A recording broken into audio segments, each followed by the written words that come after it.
Do we have someone who will be delivering our invocation this morning? Yes.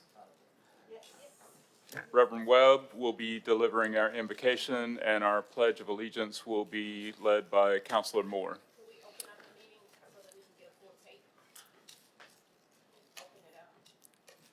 Yes. Yes, Kim. the meeting is open. And I did, she gave me the thumbs up earlier. Okay, she didn't play the tape.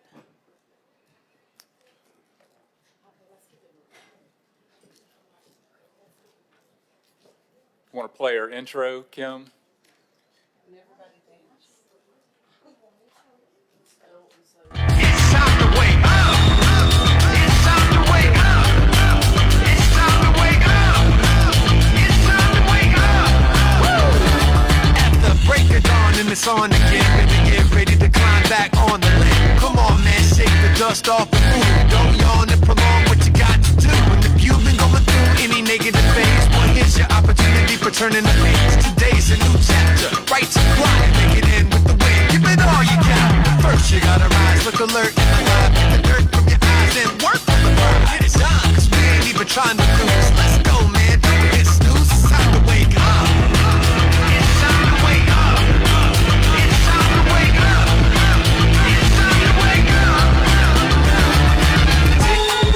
Take them all. Take, let's go. Take them all. Take. You can't wait around for someone to prove. Now is the moment to begin your renewal, man. Feel alive with the vibe, energize on the boat, so you're coming by the white in your eyes. Hey, another day might waste away. Come on, let's get it going, don't make delays. So ring me along and lift your arm high. Like Georgia, we can get a piece of the pie. Begin it with the step, you'll get in it in a sec. You'll be winning like you never did it when you overslept. So right this minute, get right with it. What time is it? It's time to wake up. All right, good morning. Again, this is a regular meeting of the Birmingham City Council. Today is Tuesday, January 23rd. Pardon me for getting a little ahead of our staff on the opening there. This morning, our invocation will be delivered by Reverend Gwen Webb, and our Pledge of Allegiance will be led by Counselor J.T. Moore. If you're willing and able, please stand.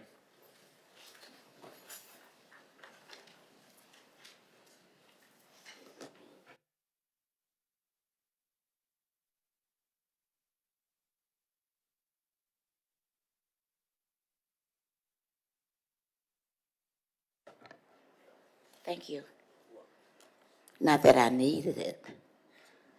Again, good morning to the mayor of this great city. Good morning to the chief of staff, chief of operations, to this beautiful, great council, Mr. President.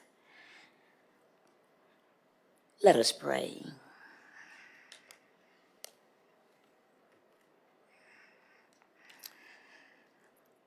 Dear God, our Prince of Peace, we ask for your presence in the streets and homes of our community. We pray for local law enforcement, for their safety and wisdom and compassion in all circumstances. We pray your comfort for those who have experienced violence, and we ask your protection for our neighbors. We ask for protections individually as well as collectively. Dearly Father, we're truly thankful that you've brought us all the way from 1963 with Reverend Dr. Martin Luther King Jr. on up to 2024. We want to say thank you. Dearly Father, I'm truly thankful for this day you've allowed us to see and we'll never see again.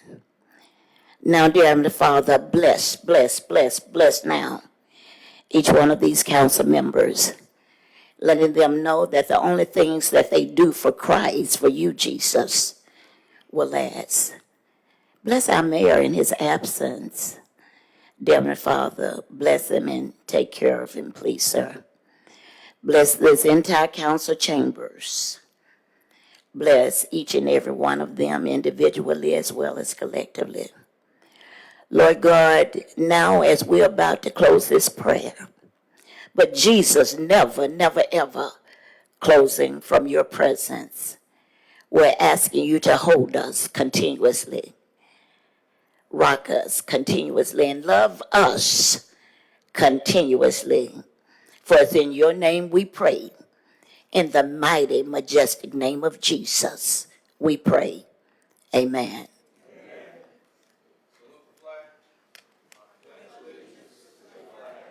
Of the United States of America, for which it stands, one nation, under God, indivisible, with liberty and justice for all.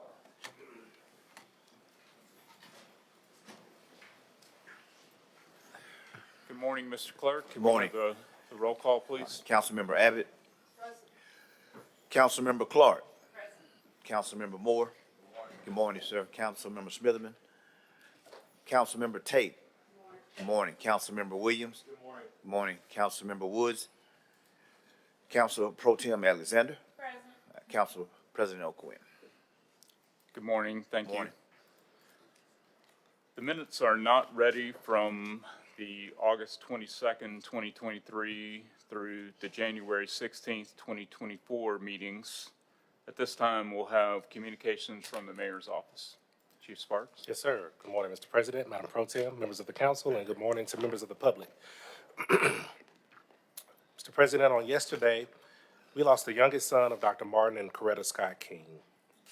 Dexter King was a beloved son, husband, community leader, and a special reflection of his historic legacy.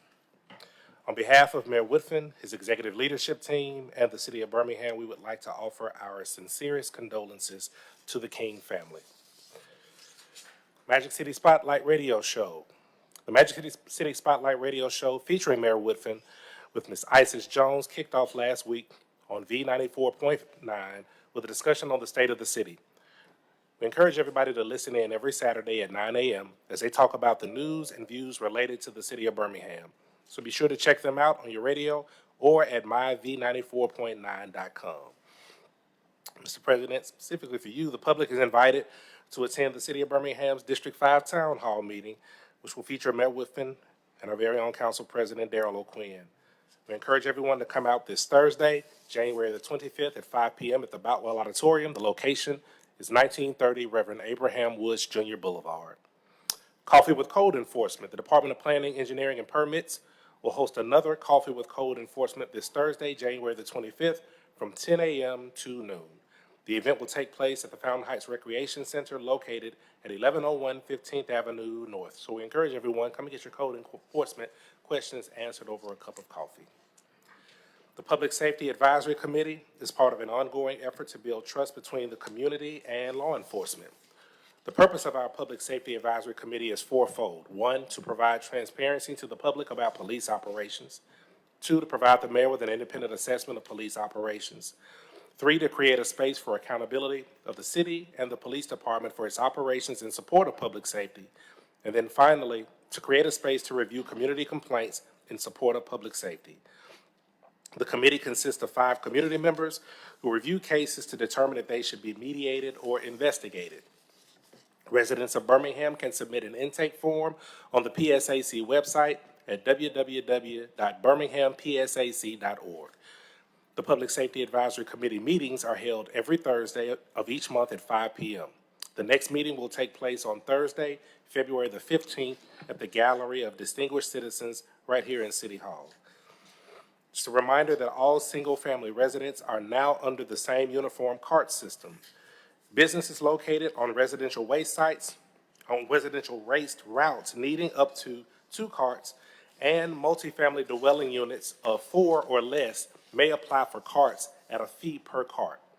Any business needing more than 2 carts or any apartments/multifamily dwellings needing more than 4 carts will no longer be serviced by the city of Birmingham. The Department of Public Works has been addressing these issues on a case-by-case basis for residents who live on difficult terrain. Please go to www.birminghamal.gov/pickup for more information. And then finally, the City of Birmingham will continue to keep residents informed about bulk trash pickup with daily updates online at birminghamal.gov/bulk trash. Mr. President, Madam Pro Tem, members of the council, and the public, that concludes the mayor's report. Thank you, Chief. Mr. Clark, at this time, do we have any nominations to boards and agencies? Not from our office, no, sir. All right. I'll now read the Councilor Williams. I had one thing for Chief Sparks. 3 weeks ago, after New Year's, we asked for the amount of arrest or law enforcement action taken against those that did celebratory gunfire. I believe we put that in writing as well as an official request. It's obviously been past the 10 days of the Mayor-Council Act. Is there any update on that? Yes, sir. So that was approved, and we actually thought you had that in your inbox. It was forwarded by the GA team, but we'll make sure they're followed. Okay, So thank you. Yes, sir. All right. At this time, without objection, we'll suspend the rules for presentation from Councilor Moore. Thank you, Mr. President. As I prepare to come up, I would ask that all of the representatives from District 4 would also come to the podium as well.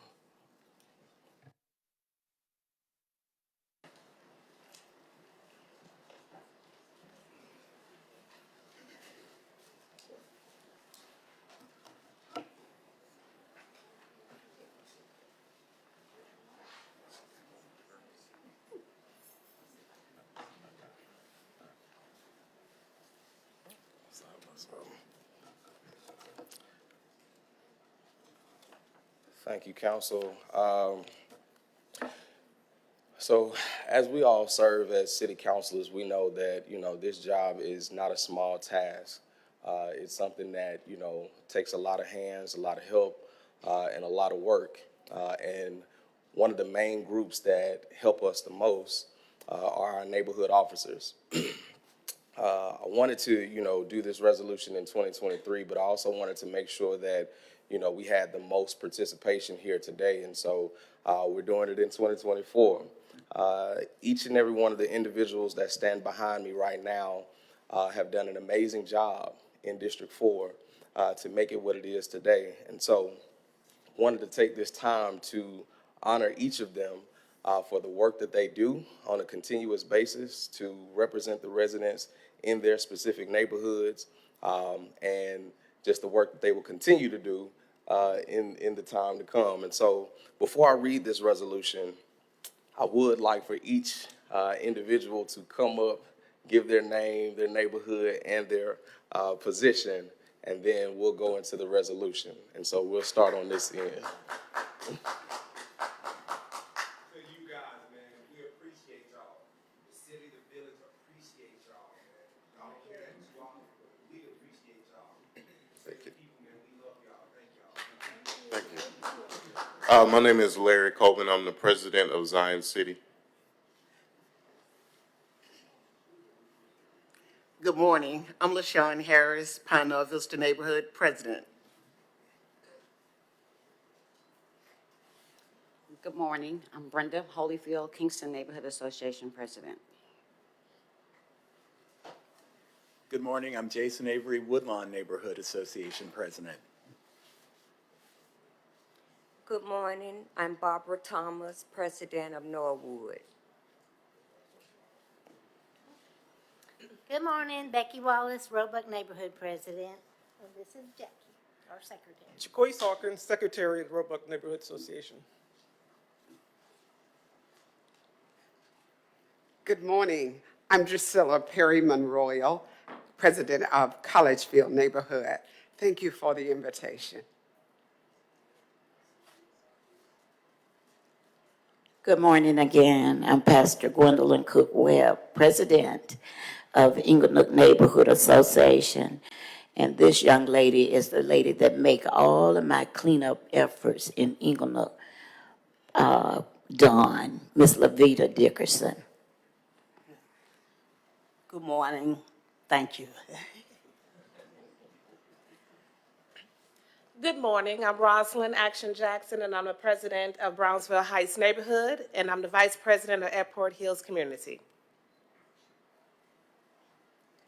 Good morning. My name is Alberta Hubbard, and I'm Vice President of Zion City. Good morning. My name is Cassandra Allen, and I'm Secretary for South Woodlawn Neighborhood Association.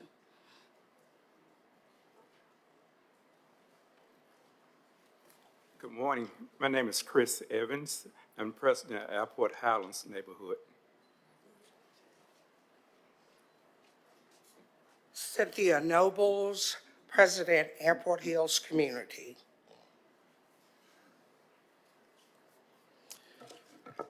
So I'll go ahead and read this. Whereas it is the custom of this legislative body to recognize that the quality and character of life in the communities across the city of Birmingham are reflective of the concern and dedicated efforts of those organizations and individuals who would devote themselves to the welfare of the community and its citizenry. Whereas you have served your neighborhood with distinction, demonstrating exceptional leadership skills and a genuine passion for the well-being of our residents that reside therein. Throughout this past year and moving forward, your tireless efforts will be played or have played a pivotal role in maintaining the safety, security, and well-being in the community while fostering positive relationships with residents, addressing concerns, and implementing proactive measures has undoubtedly contributed to the overall improvement of your neighborhood.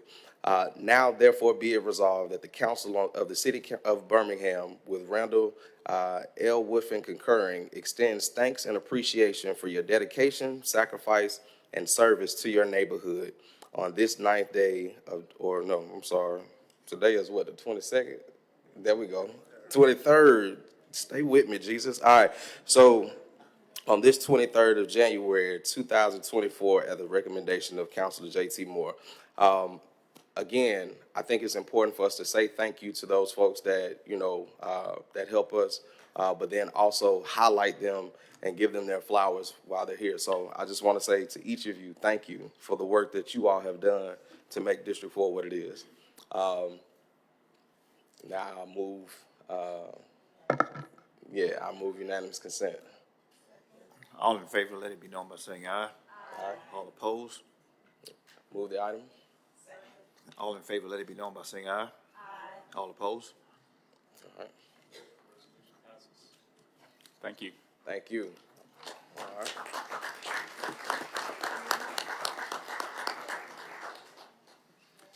Councilor Clark. I just want to thank Councilor Moore for bringing you forward and you for coming forward today, because while you serve neighborhoods of District 4, you really serve the entire city of Birmingham as we do. We're elected by people in a certain district, but we all represent the entire city. So you represent the presidents that I represent, and you all collaborate together.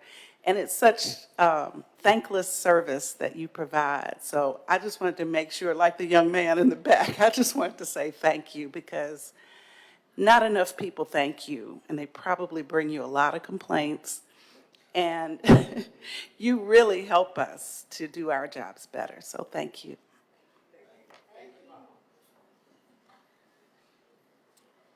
Okay, that brings us back to the agenda. At this time, I'll read the council statement on conduct of business. All items designated as consent are routine and non-controversial and will be approved by one motion. All items on the consent agenda will be announced by reading the item number only. No separate discussion of these items will be permitted unless a council member or the mayor requests the item to be removed from the consent agenda.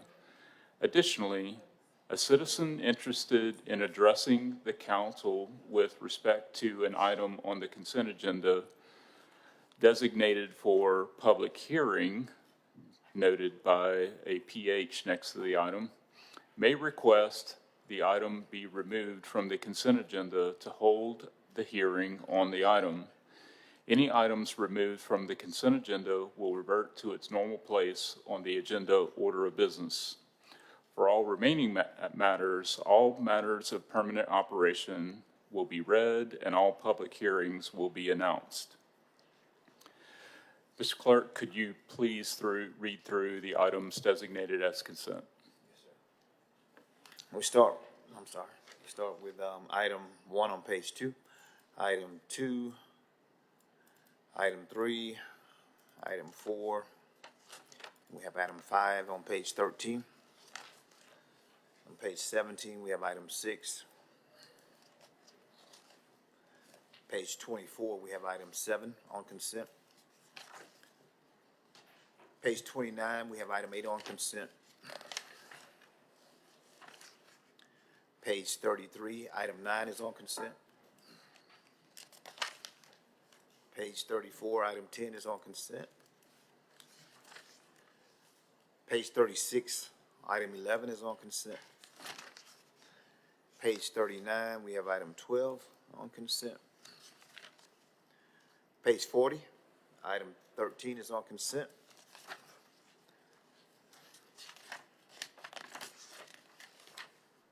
Page 44, item 14 is on consent. Page 49, we have item 15 on consent. On page 50, we have item 16 on consent. Page 51, item 17 is on consent. Page 53, item 18 is on consent. Page 54, item 19 is on consent. Page 55, item 20 is on consent. Page 57, item 21 is on consent. Page 58, item 22 is on consent. Page 59, item 23 is on consent. Page 60, item 24 is on consent. Page 62, we have items 27 and 28 on consent. Page 63, we have items 29, 30, 31, and 32 on consent. Page 64, we have items 33 and 34 on consent. Page 65, we have items 35, 36, 37, and 38 on consent. Page 66, items 39, 40, and 41 are on consent. Page 67, items 42, 43, and 44 are on consent. Page 68, items 45, 46, 47, and 48 are on consent. Page 69, items 49, 50, 51, 52, and 53 are on consent. Page 70, we have items 54, 55, 56, and 57 on consent. Page 71, we have items 58 and 59 on consent. And on page 72, we have item number 62 on consent. That concludes the consent agenda. Okay.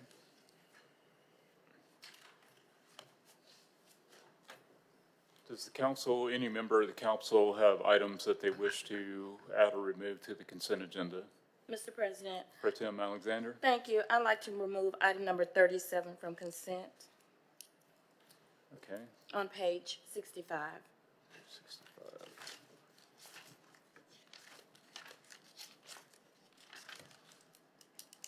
All right. Council Williams. Thank you. I'd like to remove item number 34 on page 64.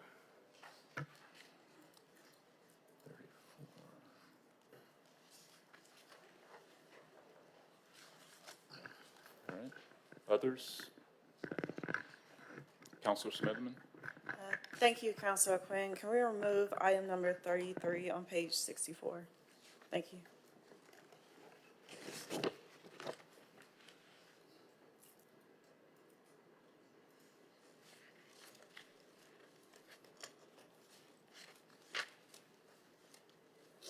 Others? All right, seeing no others.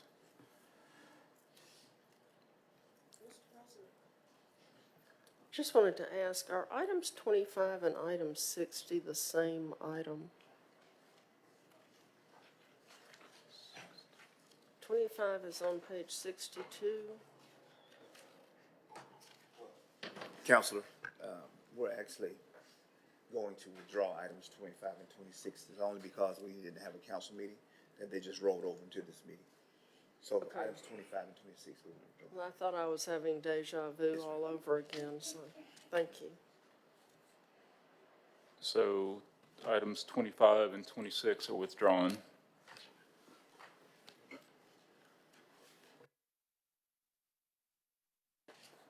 Councilor Abbott, does that answer your question regarding item 60? Okay. All right. Okay. At this time,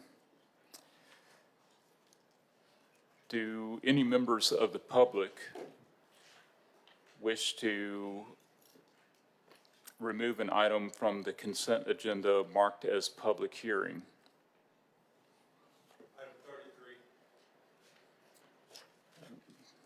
Item 33 was removed by consent by a council member. That's not a public hearing item though, so, but it has been removed from the consent agenda. All right, at this time, we'll entertain a motion to consider the consent agenda. So moved. Second. All right, Ms. Clerk, we're ready for the vote.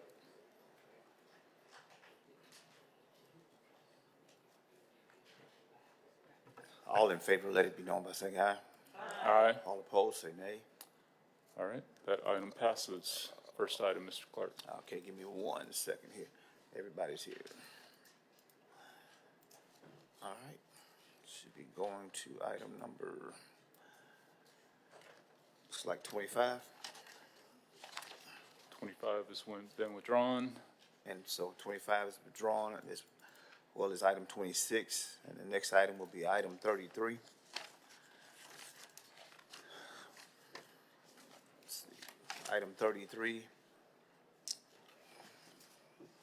a resolution authorizing the mayor to execute and deliver an agreement with the Jefferson County Family Resource Center, under which Restore will offer support services to at least 120 court-involved youth ages 16 to 19 and their families. The objective is to reduce criminal activity involving young people residing in the city through proactive, strength-based, trauma-informed mental health services and developmentally appropriate case management services, and geared to help build and participants' potential for success. The term of the agreement is for 1 year, and the funding amount is $225,000. Motion, please. All right, Councilor Smitherman, did you ask to remake this? I know we got this in Budget and Finance. I'm sure it went to Public Safety. I was on the committee, but just getting an update if there's anybody here to give us one. Just on how the program is doing and et cetera.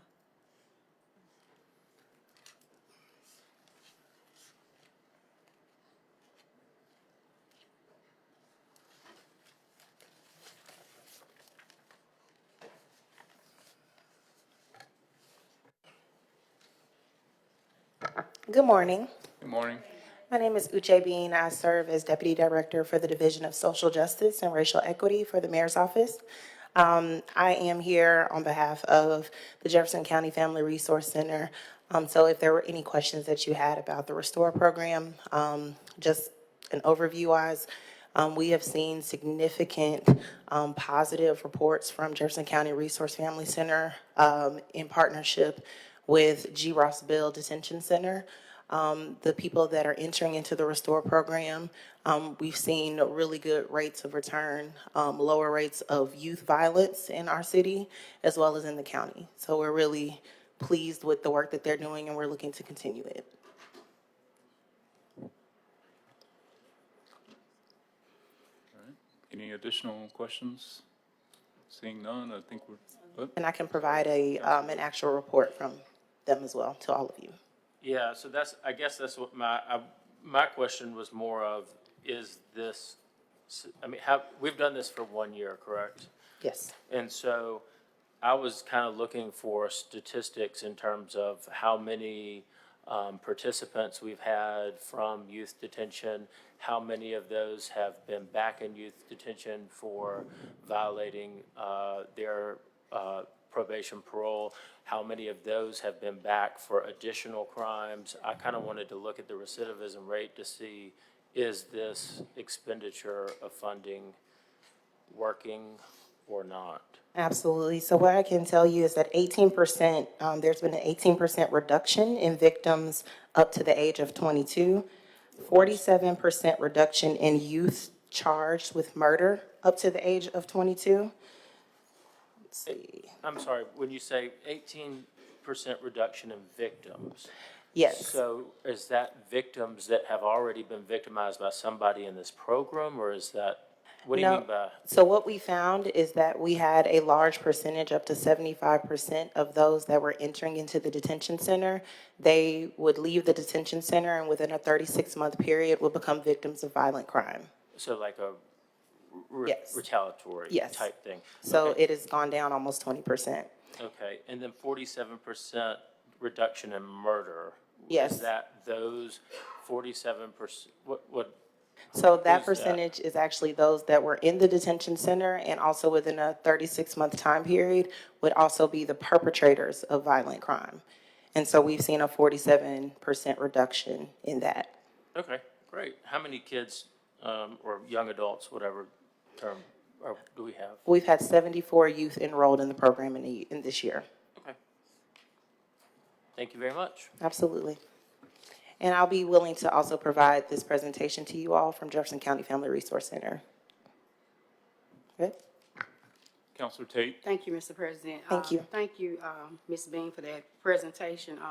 What I really want to highlight to my colleagues, I would highly recommend you guys to go see Carrie and her team to really get a feel of what these people are really doing when it comes to trying to reduce violence in the city of Birmingham. I do know that Mr. Williams also does some additional work at the cultural center. And so I can't stress enough to you guys the importance of attending these meetings, or if you can attend a meeting, send your staff so you can get some clarity and some understanding of what is transpiring. I did have an opportunity to meet with Carrie, and as Ms. Bean pointed out, the program is working very, very well. And, you know, really want to thank Judge Hunt Hilliard and Monique Greer and all of these people that are involved to reduce violence in the city of Birmingham. So I'm going to, just put that plea out to you guys again. Send your staff. If you can't go and your schedule doesn't allow you to go, send a member of your staff so they can continue to provide you guys with updates on what is transpiring. So you can know ahead of time what is transpiring, or if it's working, if it's not working, how can we do some things to make it work, or seek some other evidence-based programs that are working, across the country to reduce violence among the youth and gun violence. All right, thank you. Counselor Smitherman? Thank you. And really that was just for the public because, a lot of times we get information about programs and they can't really make committee meetings. And so this is honestly sometimes the best way for them to know, are using their tax dollars effectively, which I believe we are. And are these programs working? Because we have to realize we're privy to so much information and not realize that the public sometimes is not able to get it. So I think it's great. Thank you, Councilor Tate, for leading the initiative, Uche Bean, and I look forward to seeing additional progress with this program over the next year. Thank you. Okay. Mr. Clerk, I believe we're ready for the vote. Okay. All in favor, let it be known by saying aye. Aye. All opposed, say nay. All right, that item passes. Next item, please. Should be item 34, a resolution amending resolution number 1638-23, adopted by the council September the 29th, 2023, authorizing the mayor to take any and all actions to execute such documents as are appropriate and necessary to spend the grant funds on behalf of the city for a Good Jobs Challenge grant sub-recipient agreement with the Board of Trustees of the University of Alabama for the University of Alabama at Birmingham for a term of 12 months, and authorize the mayor to execute a Good Jobs Challenge grant recipient agreement with the Board of Trustees of the University of Alabama for the University of Alabama at Birmingham for a term to end on or before September the 30th, 2025, under which the city will provide funding to the Board of Trustees of the University of Alabama to the University of Alabama at Birmingham in an amount not to exceed $521,375 for a grant received by the city from the U.S. Department of Commerce, Economic Development Administration to carry out workforce development activities. Move the item. To my understanding, it was recommended by Budget and Finance as well. Okay, questions? Just wanted to call for a roll call vote on this one. Okay.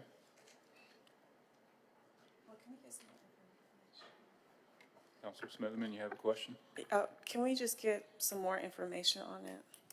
So, Mr. President, so the council already approved this. It was just a date change. We weren't really, Gotcha. I mean, we can present it. I think we have representatives from UAB here that can speak on behalf of the Good Job Challenge. If you just wanted more information. Yeah. Okay, Mr. Clerk, there's a request for a roll call vote. Sure. I think you have. Good morning, everybody. So I'm David Dada. I serve as the Director of Government Relations at UAB. And as Mr. Mitchell said, the agreement got passed in September of last year. But there was our contracts team noticed that there was a date that said the term ended November 2024, but the grant period ends September 2025 for the Good Jobs Challenge. So we just resubmitted that so we could have it correct for our records. But the grant itself, we're going to be serving Birmingham Promise students that attend UAB that are pursuing healthcare careers. That's what we're going to be doing with the funds that we're receiving. So I'll be happy to answer any other questions that y'all might have. All right. Don't see any additional questions. Thank you. All right, thank you. All right, Mr. Clark. Councilmember Abbott. Aye. Councilmember Clark. Aye. Councilmember Moore. Aye. Councilmember Smitherman. Aye. Councilmember Tate. Aye. Councilmember Williams. Abstain. Councilmember Woods. Aye. Council Pro Tem Alexander. Aye. Council President O'Quinn. Aye. That motion passes. Okay. Next, 37. Item 37, a resolution supporting the 2024 legislative agenda that includes, but not limited to, enabling legislation that allows for the enhanced fines for littering, dumping, and weed abatement, foreclosure authority on the properties that are nuisances, amending the Alabama Land Bank Act, Class 1 vacant property registration, seek funding for the Affordable Housing Trust Fund, enabling legislation to create the Birmingham Housing Trust Fund, support enabling legislation that would allow the city of Birmingham to opt out of the Jefferson County Personnel Board, and enabling legislation to cap employee liability. Motion, please. Move the item. All right, it's been moved and properly seconded. Pro Tem Alexander, you asked for this to be removed from consent. Yes, thank you, Mr. President. Prior to this meeting, the state legislative agenda for 2024, our priority list, was presented during a Government Affairs and Administration Committee meeting. I wanted to just be sure that the public and those present are aware of those items that have been placed on the legislative agenda. During that Government Affairs Committee meeting, we did have a presentation by our Government Affairs Committee that gave us presentations on each of these items and the reasons that they were placed on our legislative agenda. After the meeting, I have received several comments about one of the items that is listed, and that is item number 4, Personnel Board, with the intention of the City of Birmingham, Alabama, to separate from the Personnel Board's jurisdiction and establish a city civil service system, exemptions included. And so over the weekend and during the past few days, I've had several questions from members of the rank and file who worked for the city, as well as people that would come under certain pension that we provide for certain residents. So I thought it would be advantageous for us to just have public awareness, and for those members of the council who were not at that committee meeting to have some description of this particular items and any other items that councilors may have questions about. Okay. Chief Sparks, could you have any desire to have our government affairs team elaborate on the intent of the inclusion of this item on the legislative agenda? So, Mr. President, Madam Pro Tem, as you're aware, Mr. President, the mayor's been in discussion with you, and I know he's been in discussion with Mr. Cook, and he looks forward to directly following up with you all, council. He will speak with you all, not our governmental affairs team. Okay. So, just in summary, in lieu of the mayor being able to offer comment, the intent of this, including in this particular item, is really to seek the state legislature's authorization to consider alternatives to utilizing the Jefferson County Personnel Board for the employee services that they provide. As folks may be aware, we have great difficulty in filling certain positions that are advertised for as openings for the city of Birmingham. And under the current circumstances, we are prohibited from essentially working with anybody else that may be able to assist us in filling those positions. So just breaking that down into layman's terms, you know, if the city of Birmingham finds itself in the position of, you know, being mandated to work with one particular entity rather than being able to weigh other potential options. So, you know, there may be a Winn-Dixie, Bruno's, or an Albertsons right within a few blocks of each other, but we're required to do business with, you know, one of those entities from, you know, just as an analogy. And the intent here is to be able to you know, consider alternatives where we may be able to get the best possible service. So that, of course, has to be authorized by the state legislature. And for folks who may have been following what happened during the 2023 legislative session, the city of Trussville sought the same authorization and was able to get that passed. So the city of Birmingham is seeking similar authorization, and we feel that that is something important to us to have as an option, especially with regard to those hard to fill positions that we have had, you know, some dissatisfaction with the personnel board in particular in delivering, you know, qualified candidates for us to consider.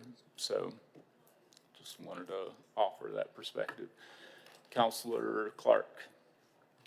Thank you, Mr. President. And Madam Pro Tem, Chair of the Governmental Affairs Committee, I was just wondering, this doesn't seem to be one of the items for which we have a particular bill and bill sponsor at this time.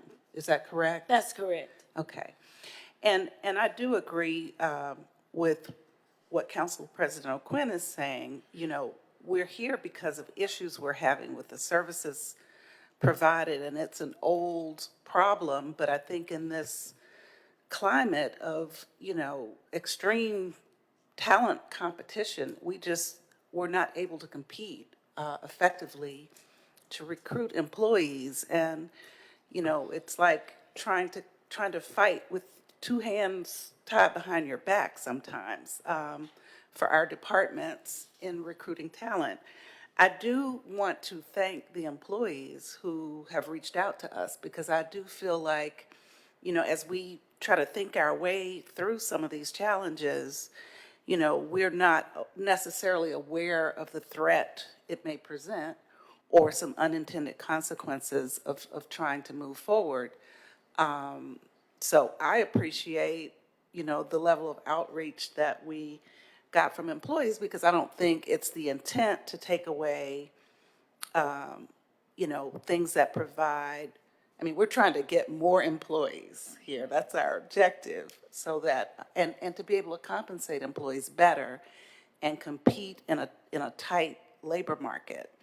And it may be that by getting the authority to look elsewhere and have other considerations, it would inspire our current service provider to, meet our needs better. I mean, because building an alternate system would be, it would cost a lot of resources. So I think, we can gain some leverage in the conversation. I'm sure that the Jefferson County Personnel Board is probably also under-resourced, but we spend a lot of money and don't feel like we're being serviced at the right level.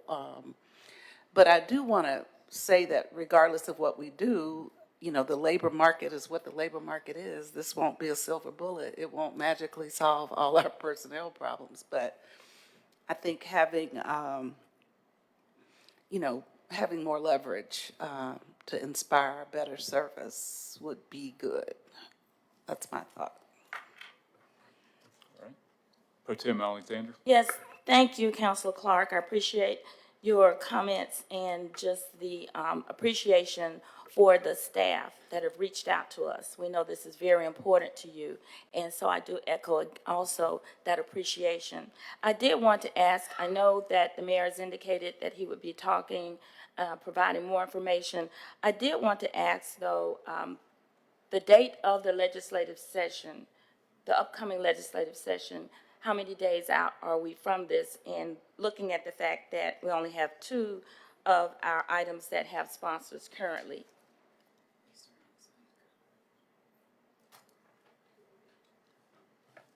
So you just want the date? The date, and then I just wanted to be sure that the public understands when we go through this process, we're looking for sponsors for the bills. We do have opportunity if we were not to continue with this item on the legislative agenda today, what would be the process that after talks and providing more information, we would be able to add that and still go out and look for sponsors to that? So that's what I wanted to make sure I understood. So the answer to the first part of the question is February the 16th. Mm-hmm. The second part is 6th, I think. 6th. The second part, Counselor, is probably one that needs to be a little bit more discussion with the mayor about. Mm-hmm. We wouldn't want to box ourselves in or also leave any options out. So that's why he really does want to follow up with each of you all, as well as the union leadership, to make sure that all items are considered. So he will follow up with you all on the second part of that. All right.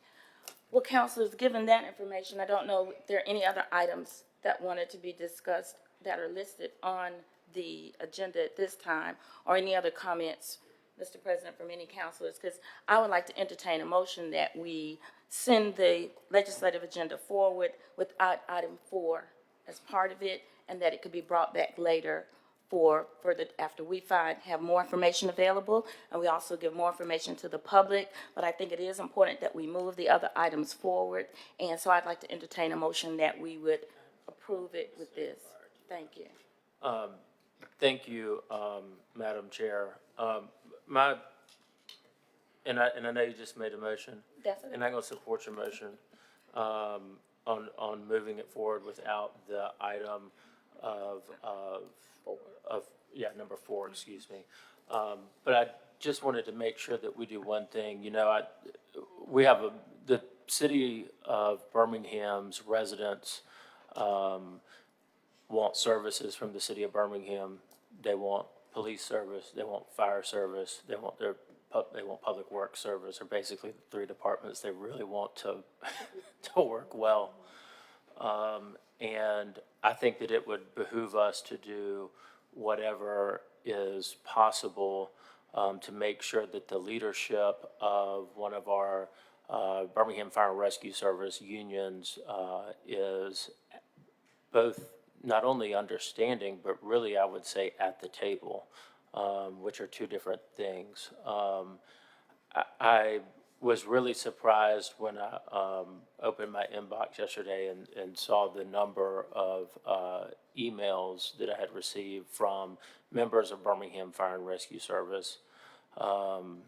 And, you know, I think that, you know, what's interesting is, you know, we're having a very hard time finding talent across the board, with the exception of Birmingham Fire and Rescue Service, which is staffed to almost the amount that is budgeted. And reading through all of the emails that I received, it became clear that with Birmingham Fire and Rescue Service, there might be a nuance where it's more than just the hiring, but it is the protections that the personnel board offers that as a separate entity of the city of Birmingham may not otherwise avail themselves if the process is changed. And I think that Dr. O'Quinn was alluding to this, or I think you were with the grocery store analogy, but you know, we do know that the personnel board is not working for us outside of Birmingham Fire and Rescue in terms of, you know, for emergency communications, we will receive a list of employees that applied 9 months ago. Well, you know, chances are, hopefully they got a job in the last 9 months, you know? So that kind of thing, you know, yeah, we're having a problem with personnel board, but I really do want to make sure that if our employees are represented by a union or two unions, which Birmingham Fire and Rescue is, that with all the sacrifices that they make, that they are at the table. And so I'll support it if we can take out 4. Now, there's some other items on the legislative agenda that I would like to add, but I'll save everyone some time because those have been widely discussed. But I just want to make sure that these guys are at the table, because it in no way should, in reading through the emails, I think it's very obvious that that they need a separate mechanism, no matter what, it doesn't matter what it is, but some sort of separate mechanism that defends them against any type of retaliatory action taken by perhaps a member of Birmingham Fire and Rescue in a leadership position. So, Council Williams, is that a second to Pro Tem Alexander's amended motion? It's a second as long as the union's at the table. Well, we have the president here of the Fire and Firemen's and Police Pension Board. So, in your role as chair of that committee, would you be willing to? Well, does the council have a desire to suspend the rules and hear from those members of the public who wish to speak to item 37? I'd like to hear from Yes. our union leadership. Okay. So, Mr. Cook, they're specifically asking for you to come and speak. Under our rules, you'll have 3 minutes, and please state your name and address. And Mr. Clerk. Just, you know, without objection. Yes, so we'll suspend the rules without objection. So moved. Yeah. I love parliamentary procedure. Mr. President, thank you. Madam Pro Tem, thank you for your statements. Councilor Clark, thank you. All of you guys. I have a statement prepared. It was prepared before you guys began your statements. I'll just go through. So I am disappointed that we're at this juncture, that this route was taken where I have to come to this podium to have this conversation. Last night I was able to speak to the mayor quite extensively. We had a long conversation. I've had conversations with both chiefs about this issue. The mayor did apologize for not bringing us into this discussion before it was placed on the agenda. I was beyond frustrated. I was angry when I saw the agenda, and after 60-something pages of weed abatement, an item that affects thousands of employees was placed on a consent agenda without even discussion with employee groups. That was beyond frustrating to me. He apologized that we had not been consulted. I appreciate that. But the reality is that this plan to move this legislative agenda forward is putting the cart before the horse. The Personnel Board does ensure that due process for the thousands of employees of this city, that we are given due process. Not only that, but they ensure that qualified personnel are hired with taxpayer money to fill those positions. I understand there's a struggle to fill those positions. There are routes in place for that. Without a written plan by the city in place prior to any legislation that spells out exactly how employees' rights will be guaranteed, our membership will continue to fight this legislative agenda. That was one of the talking points last night with the mayor, was that we will ensure that. The city will ensure that. He doesn't want to take away any due process that we have. That's great. I would like to see that on paper. Our membership would like to see that on paper prior to legislation moving forward. I won't get into the specifics of the issues that the mayor has with the current processes in place with the Personnel Board, but you can be certain that there are routes in place to address those issues without cutting off our nose to spite our face. As an employee representative, I have a defined set of steps that I have to follow to make recommendations to change the rules of the Personnel Board. I can't go around that and pull employees out of the Personnel Board. It's unfair to us, it's unfair to the system that the city would try to do the same thing without public input and strong-arm the system. And one final thing to think about, there's tons of issues to think about with the Personnel Board and how it can be effective. Councilor Clark, you spoke about issues that we haven't realized yet, and there are a lot of those. There's a very specific set of issues that the city has with the Personnel Board, but there are a multitude of issues that would be a negative to the city. And one example, our concern is employment in the city, increasing employment in the city.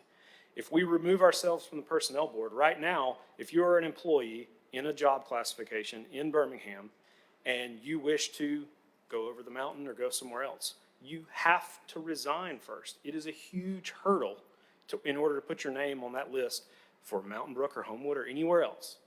You have to take the risk of being unemployed in order to put your name on that list. If we remove ourselves from the Personnel Board, then that list is open to all of the employees that would then exist under the city of Birmingham under a completely separate system. And it is an easy route for all employees to leave the city and take all of their training and their experience elsewhere.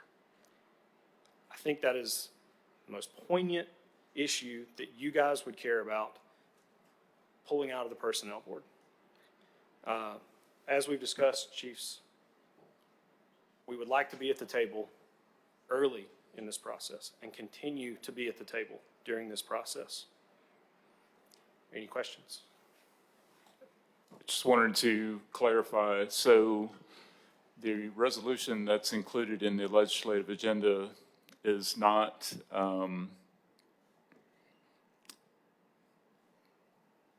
pulling the city out of the Jefferson County Personnel Board. It is seeking authorization from the state legislature to consider that. So under present circumstances, we don't have that option available to us. So we have literally no leverage with Jefferson County Personnel Board if we are dissatisfied with them, because we're mandated to work with them. So the actual request is to have the state legislature authorize us to have that option available to us. It's not actually asking to or withdrawing from the Personnel Board. So I just want to offer that clarification. Councilor Smitherman. Yes, thank you, President Quinn. Thank you for coming up here. A lot of times we don't know what's going on with you all, and so I really do appreciate it. I think there's a bigger issue here outside of whether we ask for that authorization is that you guys need help. And so I don't know, I just would like to request if you guys could give us in written form what you would like to see. Because I think it'll be a little hard to get a meeting with all 9, 10 of us and just let us know, and then we can talk about, Madam Pro Tem, Councilor Quinn, how we can help you all on our end as the legislative body. Absolutely, be happy to. Yes, and we recognize you all are the heartbeat of the city, and thank you for all that you do. Yeah, and I just want to reiterate that. So I know Mayor Woodfin has been very vocal about this issue. I have made public statements about it. I'm sure that some of my other colleagues have as well. But I have not had city employees come to me and ask to speak to me on this issue, to offer their comments. You know, I'm available, and I would welcome feedback from city employees as to how they feel about this. So, you know, just want to echo what Councilor Smitherman's saying. Pro Tem Alexander? Yes, thank you. I do appreciate your comment as well. And I see we have an opportunity here, counselors, as well as administration, to just be sure that everyone has all of the information that's available, that we're very clear in our intent and what we're trying to do.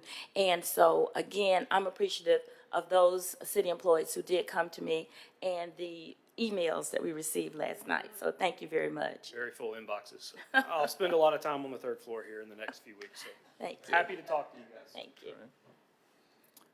Okay, so the motion moving forward and has been seconded is to approve the legislative agenda minus item 4 on that agenda. And Councilor Abbott, you had a comment? Mike? I did have one comment that I wanted to make before we move ahead, and that is, you know, our city has a lot of experience with unintended consequences and slippery slopes. You know, we have a lot of experience. And in this one, I spent several years in the employment office at Bell South.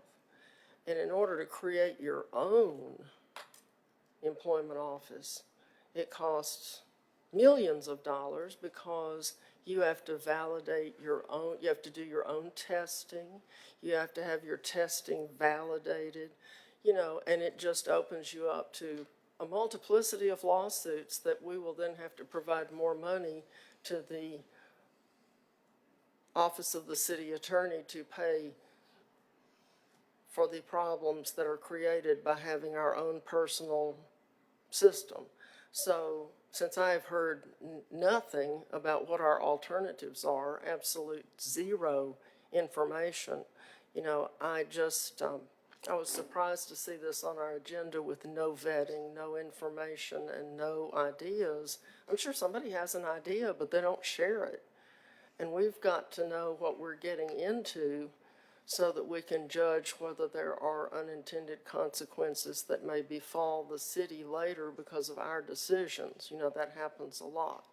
So, you know, it always comes to my mind the rezoning of the entire south side of Birmingham to R6 multiple family back in the 60s because they thought that thousands of people were going to want to live in Birmingham, but it caused a lot of trouble, you know, and so we just need to be very intentional and very careful about what we're doing. And I feel like we have insufficient information to do anything with this proposal right now. And I'm appreciative of the motion to remove it from the list until we find out, you know, what's been done and what we're contemplating doing, and the pros and cons of all those things. So, thank you. I just wanted to throw that in there. And my having worked in employment certainly does not make me an expert, but it makes me afraid.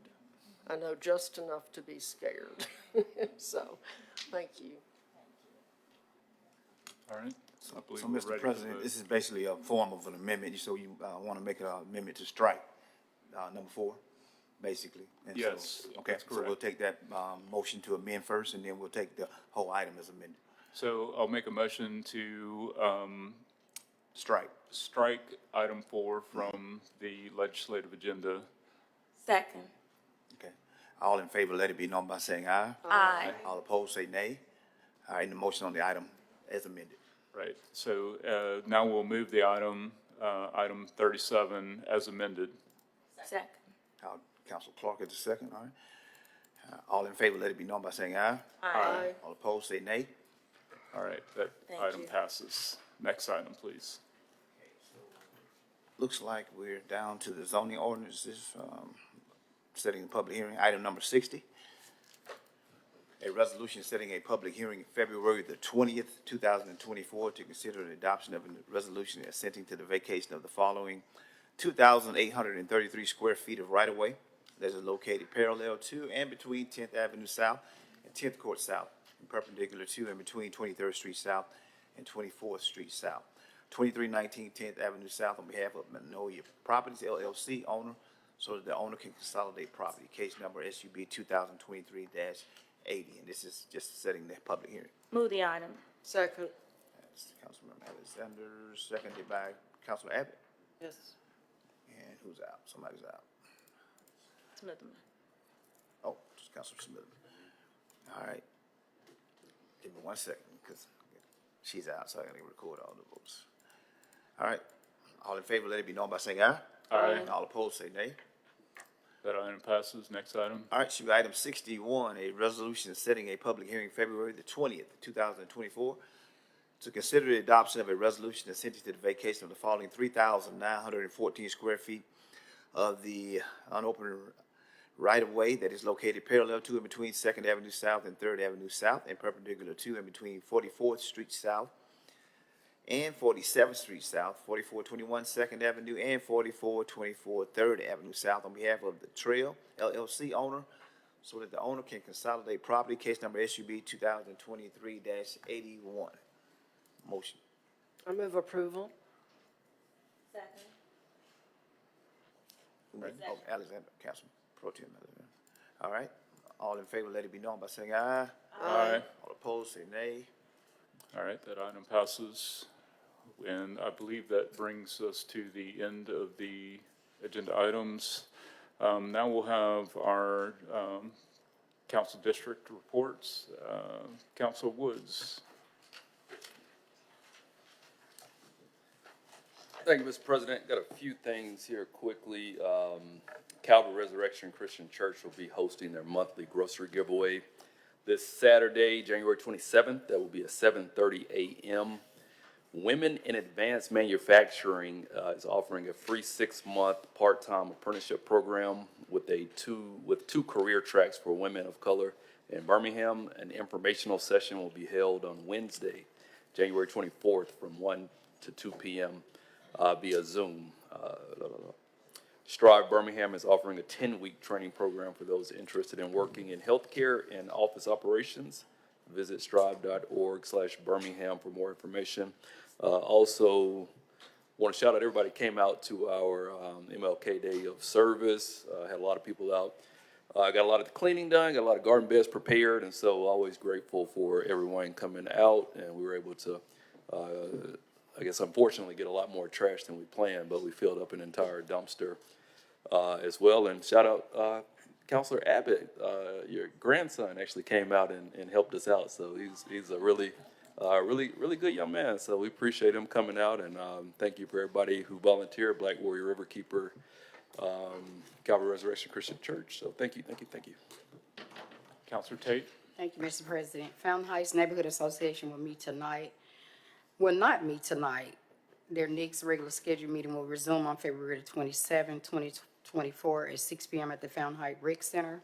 Dolomite Neighborhood Association will meet tonight on conference call at 6 p.m. You can dial in by calling 720-843-2669. The code is 3789426. Indian Ridge Association meeting will be held on Thursday, January 25th at 5:30, and that's on Zoom. And the dial-in instructions is you dial 1-312-626-6799. Meeting ID is 68997-11270. I want to echo Council Woods. We had a great service day on Dr. King's day. We chose to clean up the Wylam community. So we want to thank the neighborhood associations. I want to thank Birmingham City AmeriCorps, Be Kind Birmingham, and distinguished men of A5A, and all of the volunteers. So we had about 60 volunteers, and we did a lot in Wylam, so made a great difference there. The next public safety meeting will be held on Tuesday, February the 13th at 1 p.m. in this council chamber. Please submit agenda items by email Wednesday, February the 7th, no later than 12 noon, to patrice.collins@birmingham.gov and gregory.stanley@birmingham.gov. And that concludes my announcements, Mr. President. Thank you, Councilor Tate. Councilor Williams? Thank you, Mr. President. Crestline Neighborhood will be meeting Thursday, January 25th at their regular place at Hope Church, 6 p.m. One thing that I want to really emphasize is the revitalization of the East Side Park and what Ruffner Mountain is doing in terms of cleanup days to get that ARPA project started with a little bit of community manual labor because of the limited amount of ARPA funds. So on Saturday, January 27th, Ruffner is going to have an East Side Park cleanup day, and please volunteer your time this Saturday from 12 p.m. to 3 p.m., and that's just to help clear debris, invasive plants, and things that have overgrown in that East Side Park so that we can hopefully cut down on some of the construction cost. If you would like to register, you can do so at ruffnermountain.org/calendar. So that's ruffnermountain.org/calendar. Or you can call our office at 205-254-2348, and we will do it for you if you do not have the internet or cannot remember the web address. Economic development is canceled today. Our next regularly scheduled meeting is February the 6th, I believe. If you can go ahead and get your submissions in to India Bailey at india.bailey@birminghamal.gov. And that's all I have. Thank you. All right, thank you. Councilor Pro Tem Alexander, would you like to go ahead and make your announcements? Thank you very much. These are announcements for District 7. We have the following bulk trash and brush pickup scheduled in D7. Today, we have it scheduled for Priscilla Heights and East Brownsville. Wednesday, January 24th, we have it in Roosevelt. Thursday, January 25th, we have it in Germania Park South. And the pickup is scheduled on Friday, January 26th for Powderly. Thank you very much. All right, thank you. Councilor Smithman. Yes, thank you, President O'Quinn. So Strive is having a 10-week program at no cost. This is a start a career in healthcare and office operation. This includes training certificates and job placement, and students will get initiatives as they learn. Visit www.strive.org. I'm sure Council Morris said this over and over again, but they're looking for lifeguards. I know Memorial Park usually has their pool open. People don't understand if we don't have lifeguards, we can't open the pools that you all like to use. So please, please, please, if you're 16 years of age on or before May 10th or older, please make sure to do it. And then also Birmingham Park and Rec will offer the summer camp this summer from Monday to Friday from 8 to 3, ages 5 to 12. First session will be June 10th through June 28th, and the second session will be from July 8th to July 26th. I know that Memorial Park is a location. I've gone to visit the kids. They've had a great time, and I've loved the end of the year program. Hopefully some of the counselors can make it. It was amazing what the kids put on. So camp fee per session is $150. For more information, contact Ms. Pickens at 205-254-2303. Thank you. All right, thank you. Councilor Abbott. Thank you, Mr. President. Today at 2:30, we will have a special called Planning and Zoning Committee meeting in conjunction with the Committee of the Whole meeting in the council chambers. The Planning and Zoning Committee schedule for tomorrow, Wednesday, January 24th at 3:30 is canceled. So you come today so you don't have to come tomorrow. So neighborhood association meetings. Last night, we attended the Crestwood South meeting, and tonight we have the Redmont Park Neighborhood Association meeting at 5 p.m. at the Botanical Gardens. So they're having in-person meetings at the Botanical Gardens at 5 p.m. If you have any concerns or issues, we want folks to call 311 or use the My Birmingham 311 app. And it is a great app because you can add photographs, which is something that I particularly enjoy. And I would like to remind our residents that the trash and brush pickup, since we only pick up once a month, please don't start putting trash and brush out the same day the truck picked up. We have so many people who begin a new pile 15 minutes after the old pile has been moved, making our neighborhood look quite trashy. Because when you throw your mattresses and your sofa and whatever other household goods that you don't want anymore out in the neighborhood for everyone else to look at for the next month, it is quite disturbing to people who really don't want to look at that stuff. So we would like for people to put it out the day before as required by city ordinance. But since we don't enforce our ordinances, we just really would need your cooperation.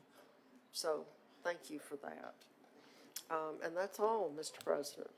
Thank you, Councilor Ablett. Councilor Moore? Thank you, Mr. President. There will be story time at Inglenook Branch Library this evening from 4 to 5 p.m. So if you're in the area, please make sure that you attend. The Birmingham Public Library Bookmobile will also be at City Walk on Thursday from 12 to 1 p.m. I had an opportunity to catch them at Northeast Lake Park, and it was a great experience for young people to be able to just get on the bus in the middle of the park and have a library experience. So. Planning, Engineering, and Permits Department will be hosting the final Northside Framework Planning Meeting on February the 8th at 6 p.m. at Protective Stadium in the club level meeting room.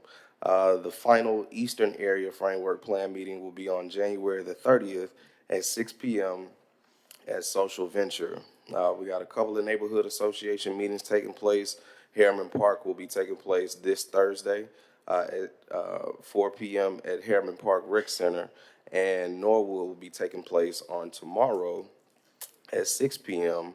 There will be a virtual option as well as being able to go to the Norwood Community Center. Let me see, the next Community Development Committee meeting will be on February the 7th in council chambers at 2 p.m. All submissions are due by Wednesday, January 31st to adaris.may@birminghamal.gov. I want to say thank you, Councilor Smitherman, for, making mention about the lifeguards. Other news that I wanted to kind of share about, the Park and Rec, with the restructuring, I have the opportunity to, sit on Park and Rec board, and was also named as the Legion Field Committee Chair. At some of our previous meetings, we've had several folks come in and share with us our concern or their concerns about the Classic and, some of the experiences that they would like to have and some of the things that they would like to see change. And so just wanted to update the public that, those concerns that were made mention of about concessions and, the sound and things of those nature are being addressed. We recently, even voted on the Legion Field Committee to reestablish our nonprofit, our 501c3 status, so that we can really get more corporate support. And so wanted to just kind of give that update to folks and let folks know that Classic this year will be a lot different. So thank you, Mr. President. I appreciate that update. Councilor Clark. Thank you, Mr. President. District 8 neighborhood meetings, well, actually, one neighborhood meeting. We've got the Bush Hills neighborhood meeting today, and they're going to be via Zoom only, or, you can dial in on your phone. You can go to www.bushhills.org to link to the meeting. That's at 6:30 p.m. today. Also, the Five Points West Community Meeting is having their meeting this Thursday at 6 p.m. in the community room of the West Precinct. Well, if Santa brought you some new electronics and you need to make room for them, you can discard the old ones at the next electronics drop-off day and paper shredding event that's being held this Saturday, January 27th, 9 to 11:30 a.m. at the Birmingham Zoo. This event is free for residents of Jefferson County. They ask that you please place all materials in the trunk of your vehicle or the bed of your truck and secure them, and remain in your vehicle while dropping off the materials because they have event workers who will come out and remove the items. All paper will be shredded on site, but they ask that you please make sure it's free of binder clips. And all computer hard drives will be destroyed by their vendor partner, ProTech Recycling. Also note that the Alabama Symphony Orchestra is hosting its first Momentum Symposium on February 2nd and 3rd. And Momentum is an immersive and collaborative event designed to empower and inspire the next generation of music professionals. Whether you're an aspiring performer, music educator, producer, sound engineer, composer, or industry enthusiast, this symposium is crafted to elevate your passion and knowledge in the world of instrumental music. Through interactive workshops, keynote presentations, panel discussions, and hands-on sessions, participants will gain valuable insights to various facets of the music industry. And in addition to the symposiums, there are 3 free performances that anyone can attend. Friday, February 2nd at noon, Alabama Symphony Orchestra's celebration of Black History. Friday, February 2nd at 7 p.m. is an HBCU celebration. And then Saturday, February 3rd at 3 p.m., there's a performance called Imani Wins, Black and Brown, a celebration of composers of color. If you'd like to get more information on these programs and the immersive Momentum experience, you can go to alabamasymphony.org. Also noteworthy, with Black History Month coming up, that Alabama Public Television is screening the Arthur Shores documentary, Defending Freedom. That's going to happen on February 8th at 7 p.m. at the Carver Theater.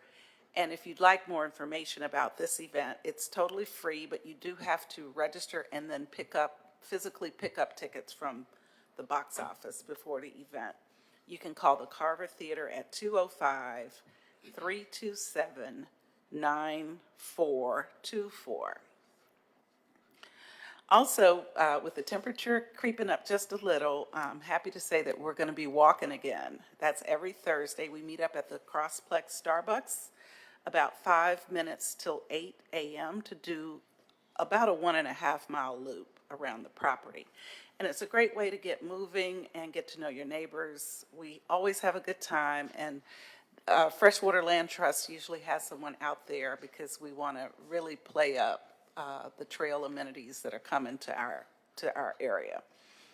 So please join us. And then finally, on a very sad note, I'd like to invite my colleagues on the council to help me with a resolution of sympathy for Fred Prim. He was suddenly taken away from us. He's the nephew of a beloved friend of mine and a former neighborhood leader on the east side, Miss Elois Ramsey. And he's just a much beloved friend and educator who I'm sure many of us knew and respected. So if you would join me, unanimous consent for a resolution of sympathy. Second. All in favor, let it be known by saying aye. Aye. All opposed, say nay. Move the resolution. Second. All in favor, let it be known by saying aye. Aye. All opposed, say nay. Thank you. That concludes my remarks. And thank you, Councilor Clark, if I may add. Again, it was just a very shocking for us to lose Dr. Prim. And I just wanted to say that Dr. Fred Prim had been former superintendent of Bessemer City Schools. If you saw some of the comments on social media, he was a mentor for so many people. And I know we have people in the audience that were touched by the expertise, the grace, and the kindness of Dr. Prim. Just such a quiet, gentle giant, and also a very beloved member of the Alabama A&M alumni. And so I know in my tenure on the school board for Birmingham City Schools, he became a very trusted, just someone that you could go and talk to, and he advocated for students and families. So I join you in that, and thank you very much for bringing that. Thank you. All right, thank you. Now for the District 5 announcements. The Fountain Heights Neighborhood Association meeting scheduled for tonight has been canceled. The next meeting will take place Tuesday, February 27th. Crestwood North Neighborhood Association will meet tonight at 6:30 p.m. at Girls Inc., located at 5130 8th Court South. The District 5 Town Hall featuring Mayor Woodfin will take place on Thursday, January 25th at 6 p.m. at the Boutwell Auditorium. There will be a variety of city departments on site to answer questions, and early arrival is suggested to take advantage of this opportunity. The next Transportation and Infrastructure Committee meeting will take place on Monday, February 12th. 2024. If you have any submissions for that meeting, please contact Kimberly Phillips at kimberly.phillips@birminghamal.gov. And then finally, just want to remind everyone that we do have a committee of the whole meeting at 2:30 p.m. this afternoon here in the council chambers. Mr. Clerk, at this time, we'll hear from our requests from the public. First speaker is Dexter Cunningham.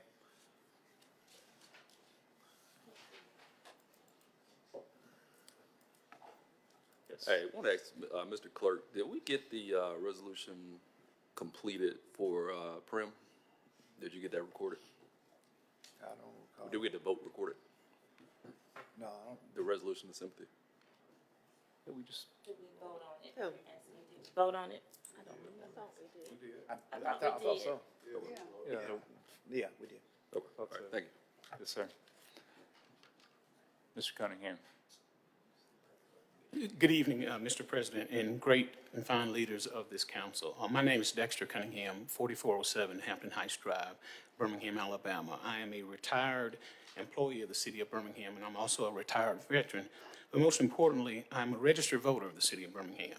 I appreciate you all's forward thinking in having item 4 removed from item 37 of the agenda. Because it caused me great angst. Although I am not employed by the city, I have a lot of friends, very dear friends, who serve very honorably for the citizens of the city of Birmingham as well as the businesses.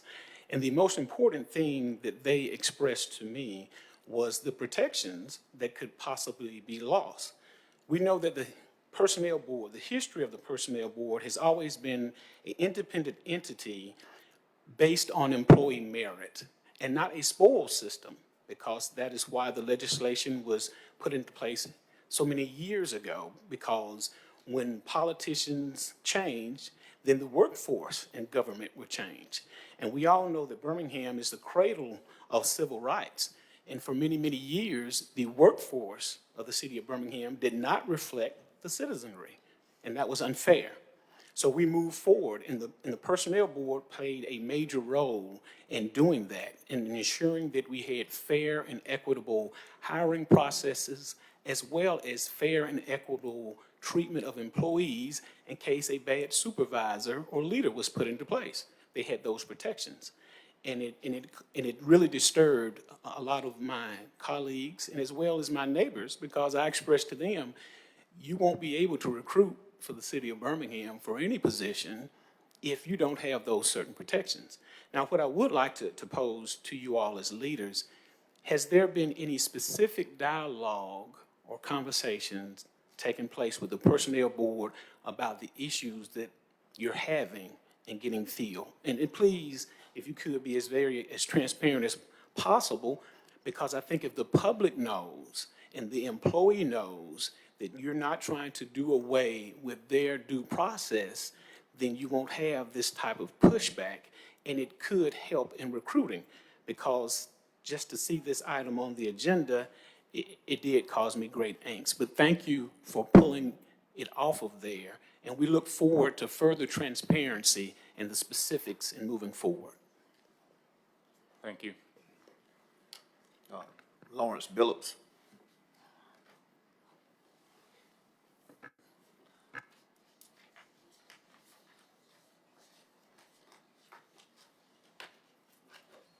Good morning, Council. Good morning, President, Queen, and Pro Temp, Ms. Alexander. My name is Lawrence Billups III. I preside at 930 Rosewood Drive, and I just come as a current employee of the city of Birmingham. Right now, currently, I understand the problem with hiring. I've been here 33 years, and at one point, it was no problem with employees.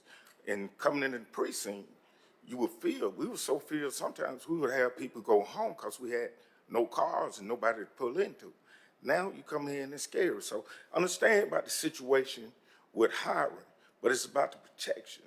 As FOP Vice President, it's our job to protect our membership. And so that the bill that you're talking about has been stopped in the House, in the legislature twice last year.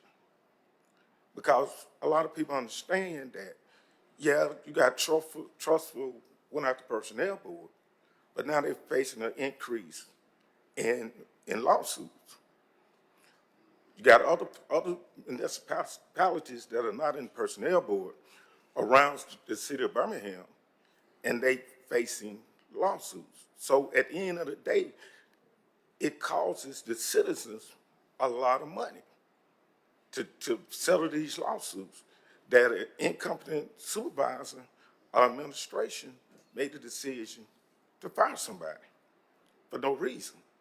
And it goes on, and that's our issue, because a lot of guys get fired, but the personnel board finds that it's fault within the city, and they get their job back. So we're just here to say that as the representation of a group of the city employees, that it's our job to protect them. And that resolution was bad for the city. It's going to be bad. And we looking at it, and we seen it in a lot of places around the state of Alabama when it went through the first two times. They pushed against it because it was going to cost them money, and it's going to cost citizens money. And so that's the biggest issue. I have no issue with the hiring. I tell you, we have no issue with the trying to hire, because we are, so the hiring is perfect. But if you structure in the bills, you have to keep the protection in there. It is what it is. And because, like I said, I've been around here 33 years, and I've seen those situations where people have been done wrong. And because of the protections that the personnel board offers,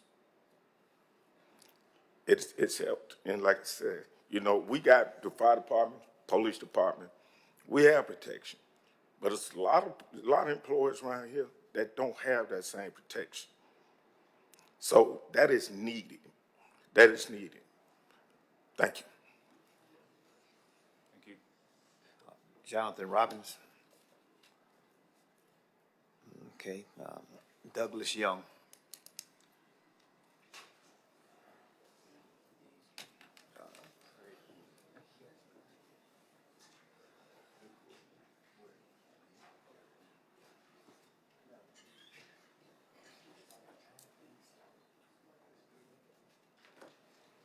Good morning, Councilman, Mayor's office as well. I first wanted to speak about, my name's Douglas, by the way, you guys. I'm out of Birmingham, 2414 Princeton Avenue.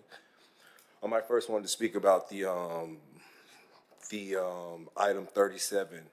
I genuinely think the city of Birmingham should exercise finding a second option. Having only one option by the throat doesn't allow us any opportunity for growth, especially if we've been doing it over and over. The definition of insanity is doing the same thing over and over, expecting a different result. Oh, excuse me, it got very loud. But for the city of Birmingham, for them to just say, hey, this is the one way, when they're just here to measure the merits and the personnel, I think you guys should make that opportunity to say, hey, we should be able to look at a second person or a second option, so we can help the citizens of the village or of cities of Birmingham. I came here today, you guys, to talk about a project that I want to bring to the city of Birmingham called the World of Ice Cream. I own an ice cream company called Freeze Cream. You guys probably seen me at the last council meeting when we were at the Bow Wow Auditorium. I reached out to the mayor's office, and one concern to me was I've done an event called the Indie Green Festival, and I'm going to also do a presentation, but I just wanted to get everyone familiar with who I am. But I did an event called the Indie Green Festival. My first one was in Roswell. Then I did Duluth. Then I did Norcross. Then I did the city of Atlanta. I average about 5,000 people at all my festivals. The festival was focused on community, recycling, also in empowering the economic of that town. A lot of times I would do events, and a lot of people have never heard of that town. They'll come and say, wow, this is a nice town. And it fosters community development and culture within that city. And that was the Indie Green Festival. What I'm looking to bring to the city of Birmingham is called the World of Ice Cream. Nothing like it have ever been done. It's going to be half historical, half informational, half entertaining, half interactional. So the thing about it is, I'm looking at the space 1901. I've already talked to Casey across from the McWayne Center. And it's a world-class museum that people from all around the world can come to the city of Birmingham. Everybody loves ice cream. And on top of that, in my festival, I've worked with over 80 small businesses. So I've traveled the South. Again, with my company, Freeze Cream, I have one in Helen, Georgia. I have one in Russellville, Arkansas, Panama City. So I've worked with a lot of commerce and businesses or cities. I know my time was almost up, but I'm ready to rock and roll, y'all. But I want to bring the world of ice cream to the city of Birmingham. And it was a concern when I reached out to the city of Birmingham. No one was like, hey, that's a great idea. How can we assist in making this happen? I got one email. No, let me stop lying. LaToya, Miss LaToya, sister, you amazing. Y'all, I don't know if y'all can see this on TV, but y'all, this councilman right here, councilwoman, is amazing. She's so responsive. And that's what the city needs. When you have someone who doesn't dress like the normal councilman or the normal politician who wants to help the city, who people would probably say I look like the people who's causing trouble. But guess what? When those people try to get in the door and you block them out, shit, what you expect? What do you expect? Because some people try. And if you try and they say, bro, you can't get in, but damn, you like, shit, I might as well do it out here. So that's what it takes, y'all. But I reached out to the city and they could have said, hey, through the finance department, through the state, there's a guy named Bill Poole. The state of Alabama just got a lot of millions of dollars for small businesses. I've already talked to Bill Poole, and I talked to the treasurer for the state of Alabama. These are funds that can be funded to Birmingham, to Jefferson County. We got approved for a lot of money, y'all. So Bill Poole of finance, what's going on? So the mayor could have said, hey, let me get in contact also with Rev. Rev is a big part of Birmingham. A lot since 2011. Man. Mr. Young, please. Oh, I'm sorry. So they could have said, hey, contact Rev, and they will help you build this and bring this to the city of Birmingham because we want it, we need it, and we think it would help. I just want to ask the mayor, I want to ask the councilman, I want to work with you guys and help bring jobs to the city of Birmingham, bring the economic value up, and bring value in general. Also, last but not least, 2 seconds, I want to bring something that's never been done in the United States called, I call it the junior tax, but it's called the vesting tax order. For the city of Birmingham, vesting is when you grant a property to someone. This has never been done before, but I've studied. So in this vesting tax order, since the Birmingham or Jefferson County has property, you can vest in a order this property to a business to do commerce. With investing this property, to this business doing commerce, you charge this business a vesting tax. I call this a junior tax. You can say, hey, we're granting you or vesting you this entity or this business or this property. And once this property generates commerce or revenue, you take a percentage of that revenue and give it to the city. You give it to the city where you can put it in a trust fund for kids who don't maybe have food, where you can hire them, and now you can, because most people just want food. They just hungry. They don't do it because they want to. They do it because they are hungry, y'all. And you can bring that trust fund, which was created by the junior tax or the vesting tax property of vesting tax property, again, which has never been done. And I created this. I have them down. I have it all written down. This is why I want to work with the city. I could have did this in Atlanta, Marietta, but I chose to come back home. And we can do this. We can change. I know there's powers that be that's bigger than us, y'all, but that's why I started with the state. That's why I started there, because it trickles down. I appreciate y'all time. We finna do some beautiful things. I just got chills, man. God is good. That time. Thank you, Yes, Mr. sir. Young. All right. I believe that brings us to the end of our agenda. Motion to adjourn. All in favor, say aye. Aye. All right. Meeting adjourned. Thank you. I neglected once again to mention our officers on duty. Mr. Darian Lewis of the South Precinct, Clarence Adams of the South Precinct, and Cedric Pinker to City Hall. Thank you for being with us.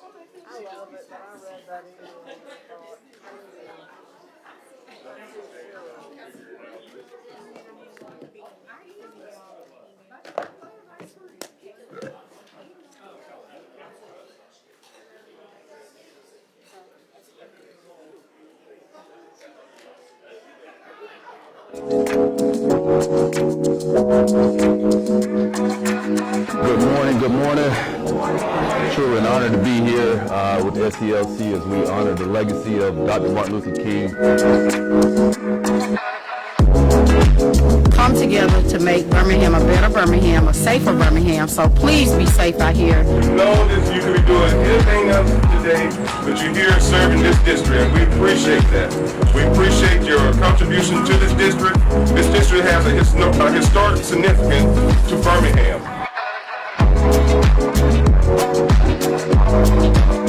I have the honor of being the grandson of Bishop Calvin Woods Sr., and so that meant that we had a early understanding of what that meant, and it just amazes me that every time, even now, I still hear a story I never heard before, and so you can still learn about the legacy and the things that happened and everything that came forward. But MLK Day is always a day of reflection, but then also of looking to the future. You look back to see and honor the sacrifices, the work, the discipline that it took to get us to this point. But then you look forward to see what is it that I'm doing? Am I doing enough to carry forward that legacy?